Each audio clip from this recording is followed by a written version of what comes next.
आगे अब हिंदुस्तान और पाकिस्तान के हवाले से आपको बड़ी खबर बता देते हैं। हिंदुस्तान और पाकिस्तान के दोनों मुल्कों के रहनुमा यानी वज़ीर आज़म आमने सामने सितंबर के महीने में हो सकते हैं। क्या कुछ तफसीलात है आपके सामने रखने जा रहे हैं। वज़ीर आज़म नरेंद्र मोदी शहबाज शरीफ से मुलाकात कर सकते हैं, ऐसे इम्कानात अब से नजर आ रहे हैं। चूंकि SCO के इजलास को लेकर जो तैयारियां चल रही है, SCO के इजलास को लेकर कहा जा रहा है कि SCO के जो जनरल सेक्रेटरी हैं जांग मिंग, ये इन दिनों पाकिस्तान में है और पाकिस्तान में बाज़ाब्ता तौर पर उन्होंने पाकिस्तानी हुकाम से मुलाकात की है और उन्हें बाज़ाब्ता तौर पर दावत दिया गया है पाकिस्तान के वज़ीर आज़म शहबाज शरीफ को कि वो SCO में शामिल हो। आपको बता दें कि उज्बेकिस्तान में 15 से 16 सितंबर को 2 दिनों के लिए ये सालाना इजलास जो SCO का शंघाई ताउन तंजीम का है ये मुनक्किद होने जा रहा है। लेकिन इसमें पहली बार होगा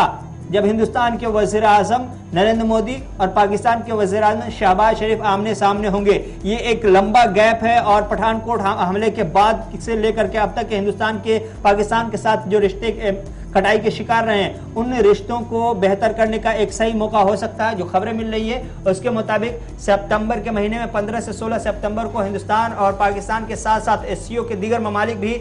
जो रुकन ममालिक हैं वो सब के सब उज्बेकिस्तान में होंगे। 2 दिनों के इस मीटिंग में जो बुनियादी मुद्दे हैं वो खित्ते के मफादात को, खित्ते में अमन को, खित्ते में गुर्बत को खत्म करने के हवाले से है। लेकिन बताया जा रहा है चूंकि यहाँ पर हिंदुस्तान के वज़ीर आज़म नरेंद्र मोदी भी होंगे, पाकिस्तान के वज़ीर आज़म शहबाज शरीफ भी होंगे और दोनों एक ही कंपाउंड में हो, 2 दिन हो और मुलाकात ना हो, ऐसे इम्कानात कम ही नजर आते हैं। लेकिन अभी तक के जो हमें आला सतही सफारती सतह पर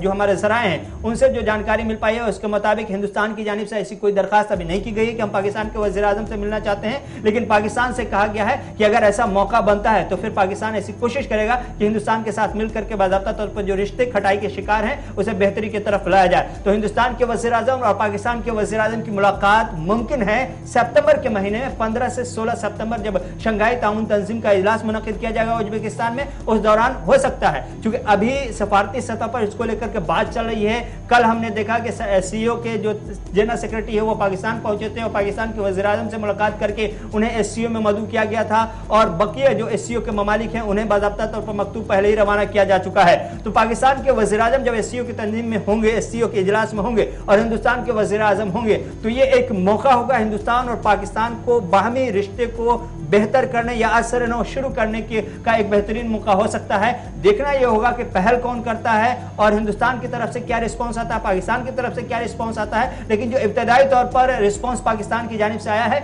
वो ये बता रहा है कि अगर इस तरह का माहौल बनता है जब दोनों मुल्कों के वज़ीर आज़म एक ही जगह पर होते हैं तो पाकिस्तान ऐसी कोशिश करेगा कि वह हिंदुस्तान के वज़ीर आज़म के साथ मिलकर के मसले कश्मीर से लेकर के आपसी रिश्ते को लेकर के तमाम मुद्दों पर बात करे और एक नए दौर का आगाज हो हिंदुस्तान और पाकिस्तान के रिश्ते की। ऐसे इम्कानात हैं लेकिन अभी इसमें करीब 1.5 महीने का वक्त है। चूंकि जुलाई का एंड हो रहा है, अगस्त के बाद सितंबर और 15 से 16 सितंबर यानी 2 दिनों का ये इजलास हर साल एक इस तरह से शंघाई ताउन तंजीम का इजलास होता है और उसमें तरह तरह की बातें होती है। खित्ते की मफादात को देखते हुए इस बार जो SCO के ताउन तंजीम के इजलास का थीम रखा गया है वो खित्ते के मफादात में अमन को खास तौर से फोकस रखा गया है, सिक्योरिटी चैलेंजेस जो है उसको फोकस रखा गया है, साथ ही साथ पुवर्टी जो SCO रुकन ममालिक के माबैन पुवर्टी का ग्राफ बढ़ता चला जा रहा है उसको कैसे खत्म किया जा सकता है। तो ये बेसिक मुद्दे होंगे, बुनियादी मुद्दे होंगे इजलास के। लेकिन इस इजलास पर सबसे ज्यादा जो मुद्दा हावी रहेगा वो हिंदुस्तान और पाकिस्तान के रिश्ते को लेकर के, क्योंकि दोनों मुल्कों के वज़ीर आज़म की मुलाकात मुमकिन है लेकिन अभी तैयारी शुरू होती हुई दिखाई दे रही है। हतमी तौर पर सफारती सतह पर बयान आना बाकी है लेकिन क्या कुछ तस्वीर बनेगी धीरे धीरे वो साफ भी हो जाएगी। आसिफ, पाकिस्तान की तरफ से ये जरूर मुस्बत पैगाम दिया गया है कि अगर भारत कोशिश करता है या इस तरह का कोई उनकी तरफ से हाथ बढ़ाया जाता है तो जरूर उस पर पॉजिटिव रिस्पांस किया जाएगा। इससे ये अंदाजा लगाया जा सकता है जिस तरीके से माजी में ताल्लुकात रहे नवाज शरीफ के और वज़ीर आज़म के यानी नरेंद्र मोदी के और 2012-13 में फिर 14 में जो डेवलपमेंट्स हुई पाकिस्तान दौरा, उन सब के बाद इमरान खान का आना, तो उस वक्त हमने ये भी देखा कि कोई खास तब्दीली नजर नहीं आई और फिर 2016 में पठानकोट, 2017-18 में बीच में उड़ी, फिर उसके बाद हमने देखा कि बीच में लाइन ऑफ कंट्रोल से जो आर पार तिजारत होती थी वो रुकी।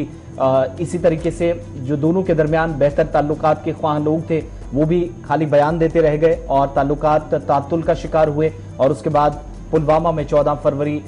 2019 को जो हुआ और उसके बाद 5 अगस्त का फैसला, तो ये दोनों मालिक के दरमियान अभी तक कशीदगी की वजूहात या अभी तक जो रीजंस रहे वो मानकर चलिएगा, लेकिन अब उम्मीद की जा रही कि दोनों सरबराहान अगर मिलते हैं, मुलाकात होती है तो बहुत सारी चीजें इससे क्लियर होने वाली हैं आइंदा दिनों में। मजीद